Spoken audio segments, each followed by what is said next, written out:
Hello বন্ধুরা, welcome back to Priyanka JoJo blog. তো কেমন আছো সবাই? আশা করি সবাই খুব ভালো আছো, আমিও ভালো আছি আর সবাই ভালো থাকবে। তো ব্লগের শুরুতেই সবাইকে জানাই জন্মাষ্টমীর অনেক অনেক অনেক শুভেচ্ছা। তো তোমরা আগের দিন যারা আমার ব্লগটা দেখেছো, হ্যাঁ তারা দেখেইছো যে জন্মাষ্টমীর জন্য আমি গোপালের জন্যে এই গামলাটা গামলা বলছি, দেখেছো? আরে দোলনাটা কিনে নিয়ে এসেছি। তো দোলনাটাকে সাজাবো সুন্দর করে ফুলের মালা দিয়ে। আর এখন আমি মোটামুটি এখন আমি এই ঠাকুর ঘরের কাজ বলতে তোমার এই তালটাকে গুলে ওটার পাল্পটা বের করে তারপর ঠাকুর ঘর গুছিয়ে টুছিয়ে নিয়ে চলে যাব। আর সন্ধেবেলা অফিস থেকে এসে পুজো করব, ব্যাস। আর সব তো এদিকে কিনে কেটে রেখেই দিয়েছি কালকে। জিনিসগুলো এবার আমি এক এক করে গুছাই। এখানে না গুড় রাখা ছিল বলে পিঁপড়ে চলে এসেছে, দাঁড়াও গোছাই সব। এখানে আমি এই জিনিসগুলো সব বের করে নিই, মানে ভোগ প্রসাদ রান্নার যে সমস্ত জিনিসগুলো আছে। তারপরে এই জায়গাটা পরিষ্কার করে ঠাকুরের সিংহাসনটা একটু গুছিয়ে নেব। গুছিয়ে টুছিয়ে নিয়ে ঠাকুরকে এই দোলনাতে বসাবো। তারপরে তালটা গুলে একদম রেডি করে রেখে তারপরে অফিস চলে যাব। আর মাও চলে গেছে ওইদিকে স্নান করতে, সব পুজো টুজো করবে বলে। এদিকে সাদা টগর ফুল দিয়ে আমি একটা মালা বানিয়ে নিয়েছিলাম এই চেনের মতন, দিয়ে সেটাকে সিংহাসনের চারিপাশ দিয়ে এরকম গুজে দিলাম। মানে গুজে দিলাম বলতে কি সুন্দর করে লাগিয়ে দিলাম। আর মাথাটার মধ্যে দিয়ে দিলাম কয়েকটা তোমার হলুদ রঙের ফুল। এইবার সিংহাসনের ওপর নতুন যে আমি বিছানাটা কিনে এনেছি সেই বিছানাটা পাতবো, তার ওপরে গোপালকে বসাবো।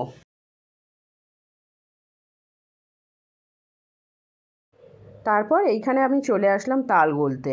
তো এইটা প্রচুর সময় লাগে, আমি প্রত্যেকবার তাই করি। আমার অফিস থাকলে সকালবেলা স্নান টান করে তালটাকে গুলে একদম রেডি করে রেখে অফিসে চলে যাই।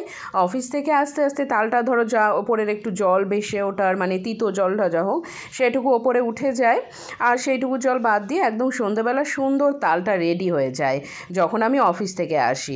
এই কাজটা করতে একটু যা বেশি সময় লাগে, আর বাবা তা সব থেকে বেশি সময় লাগে হচ্ছে তালের বড়া ভাজতে, প্রচুর সময় লাগে। এই দেখো জোর লাগিয়েছি আমি।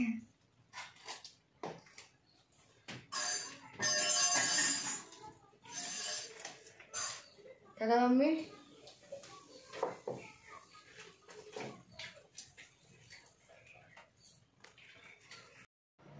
এদিকে তাল গুলতে গুলতে মা এদিকে চলে এসেছে পুজো করতে। আমি ওইদিকে তো তাল গুলছিলাম। তো গোপালকে দুধ গঙ্গা জল দিয়ে ভালো করে স্নান করিয়ে নতুন একটা জামা পরিয়ে দেবে এখন। আর সন্ধ্যাবেলা যখন পুজো করব তখন আবার আরেকটা জামা পরিয়ে দেব। তো সব জামাগুলোই বেশ সুন্দর পছন্দ করে কিনেছিলাম। আর সব থেকে পছন্দ তো হয়েছে আমি সন্ধ্যাবেলা যেই জামাটা পরাবো সেইটা।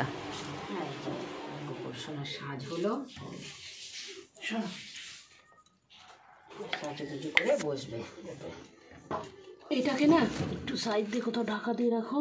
আর এ দেখবা একটু পরে কি অনেকক্ষণ পরে দেখবা এটার তাল ধরো ভারীটা থিতিয়ে যাবে, উপরে জল থাকবে। জলটা একটু ফেলে দিও, তো ফেলে দিতে হবে, ভালো অনেক হয়ে যাবে। বড় তাল ছিল তো। যা তাল খাবা না, যারা খাই না জানিস তো বলছিস। হ্যাঁ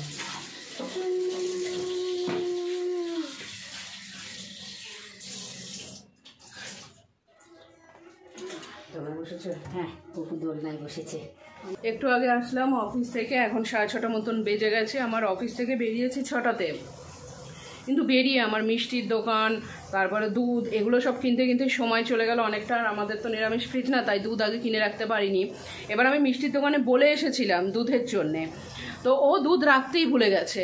তো এবার কী করে, দুধ তোমাকে কিনতেই হবে। দিয়ে আরেকটা মিষ্টির দোকানে গেলাম, বলো দুধ নাই।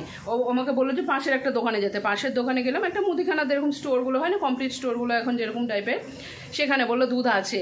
তাও সে বললো যে দাঁড়ান, এটা একটা অন্যজনের রাখা আছে। তো আমি জিজ্ঞেস করি আগে গোডাউনে আছে নাকি দুধ, তাহলে তারপরে যদি থাকে তাহলে আপনাকে এটা দিয়ে দেবো। তো ফোন করলো, তো ফোন করে জানলো যে হ্যাঁ দুধ আছে গোডাউনে। তো আমাকে এই 2টো প্যাকেট দিয়ে দিল। আর বোধহয় 1-2 ছিল, আরেকজন দাঁড়িয়েছিল, নিল সেটা। দিয়ে আমি এই বাড়িতে ঢুকলাম, এক জায়গা থেকে দুধ কিনে, তারপর ওই দোকান থেকে তারপরে ক্ষীর ছানা মাখনের সেট এই সমস্ত কিনে আনলাম।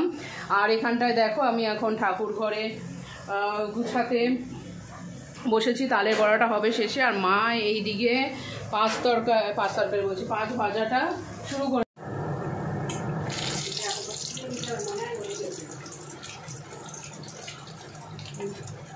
এইদিকে পাঁচ ভাজাটা। মা তুমি কি আলু পটলের তরকারি করবা? আচ্ছা, মা গোপালের জন্য ওইদিকে পোলাও বানিয়েছে আর এইদিকে আলু পটলের তরকারি করবে। তো গ্যাস তো আমাদের একটাই গ্যাস, তো গ্যাসটাকে আগে মা ভালো করে পরিষ্কার পরিচ্ছন্ন করে মুছে নিয়ে তারপর এর মধ্যে গঙ্গাজল টঙ্গাজল ছিটিয়ে রান্না শুরু করেছে। কাঁকরোল ভাজাগুলো তুলে নিই।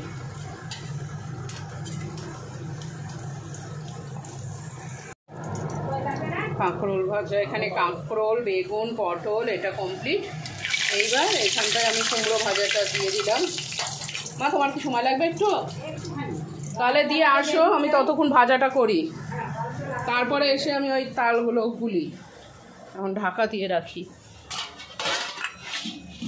আর এইদিকে দেখো মা পোলাও বানিয়েছে গোপালের জন্য। তো পোলাওটা একটু মাখা মাখা হয়ে গেছে, তো যাই হোক ভগবানের নাম করে গোপালের নাম করে বানিয়েছে, সেটাই অনেক। আর এইখানে দেখো আমার গোপালের নতুন দোলনা, নতুন দোলনাতে বসে আছে। গোপাল এবার নতুন জামা পরবে আবার সন্ধেবেলা। তো এই দোলনাটা কেমন হয়েছে অবশ্যই আমাকে তোমরা কমেন্ট করে জানাবে। আর এই দেখো আমার গোপাল কি সুন্দর দুলছে, দেখেছ? আচ্ছা এবার যাই ওদিকে রান্নাবান্নাগুলো সারি। আমি যখন এই তালের মধ্যে আটা দিয়ে গুলতে বসি তখন দেখি ওপরে আরও একটু জল ভেসে উঠেছে। তো সেই জলটাকে আবার কিছুটা ফেলে দিলাম, ফেলে দিয়ে তার মধ্যে আটা দিয়ে ভালো করে মেখে নিচ্ছি। এর মধ্যে শুধু আমি গুড় দিই, এর মধ্যে কিছু থাকে না। অনেকে দেখি অনেক কিছু দেয়, তবে এর মধ্যে নারকেল দেওয়া যায়, নারকেল দিলে একটু বেশি ভালো লাগে খেতে। তো আমি কিছুই দিইনি, আমি দিয়েছি আটা আর গুড় আর তোমার তালগোলা। আর তালটা সত্যি যেই কাকা দিয়েছিল দারুণ তাল দিয়েছিল, অসাধারণ ছিল তালটা। এখানে তালের বড়াগুলো আমি ভাজতে দিয়ে দিয়েছি। আর তাল গোলাটা যত থাকছিল, মানে অনেকক্ষণ পরপর যখন করছিলাম আমি, একটা তো ভাজতে সময় লাগছে ধরো এক এক রাউন্ড, আরও সুন্দর সুন্দর গোল গোল হয়ে ফুলছিল। হ্যাঁ, প্রথমের দিকেরগুলো একটু শক্ত শক্ত হয়ে গেছিলো ঠিকই, কিন্তু তারপরে দেখছি সেইগুলো পরবর্তীতে ছিল একদম টপকা টপকা ফুলে ফুলে নরম হয়েছে।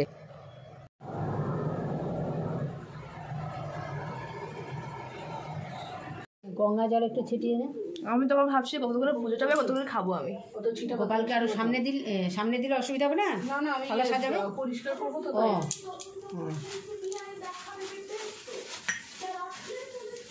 মা আসো বসো। হ্যাঁ বসছি তো, এখানে বসছি আমি, যে চেয়ারে। বলছি আর ওইখানটা বসবা? হ্যাঁ আমি এখানে একটা পুজো করবো। হ্যাঁ ইয়ে করবো, শুনছি একটু বসতে না চেয়ারে।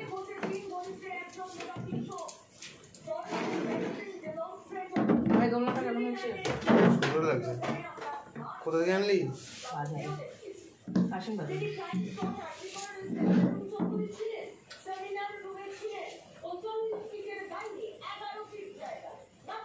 এখন ছোট কইমা ঠাকুরের গোপালকে নতুন জামা পরিয়ে দোলনায় বসিয়ে এইদিকে আমি ভোগের থালা টালাগুলো সব সাজিয়ে নিলাম। এই সাদা জামাটা সত্যি আমার এত পছন্দ হয়েছে কি বলবো, ভীষণ ভালো লাগছে। আর এইদিকে সব ঠাকুরকেই ভোগ দিয়ে দিয়েছি, লুচি, তালের বড়া, মিষ্টি, পায়েস, পোলাও, তরকারি সব দিয়ে সাজিয়ে সুন্দর করে দিয়ে দিয়েছি। আর শুধু যে আমি গোপালের জন্য জামা নিয়েছি তা নয়, সাথে গণেশ, লক্ষ্মী, সরস্বতী সবার জন্যই নিয়েছি। হ্যাঁ, গোপালের জন্য একটু বেশি জামাই ছিল। এইবার আমার এই দিকে সব ভোগ নিবেদন কমপ্লিট। এইবার আমি পুজো শুরু করব।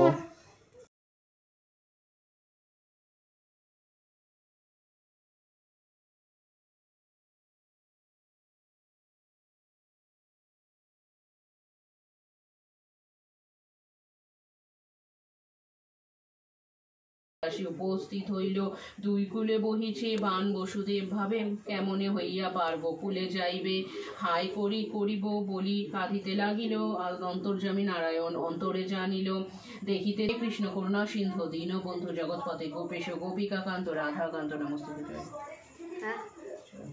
শ্রীনন্দ রাখিল নাম নন্দের নন্দন, যশোদা রাখিল নাম যদুবসাধন, উপানন্দ নাম রাখে সুন্দর গোপাল, ব্রজবালক নাম রাখে ঠাকুর রাখাল, সুবল রাখিল নাম ঠাকুর কানাই, শ্রীরাম রাখিল নাম রাখাল রাজা ভাই, ননিচোরা নাম রাখে যতে।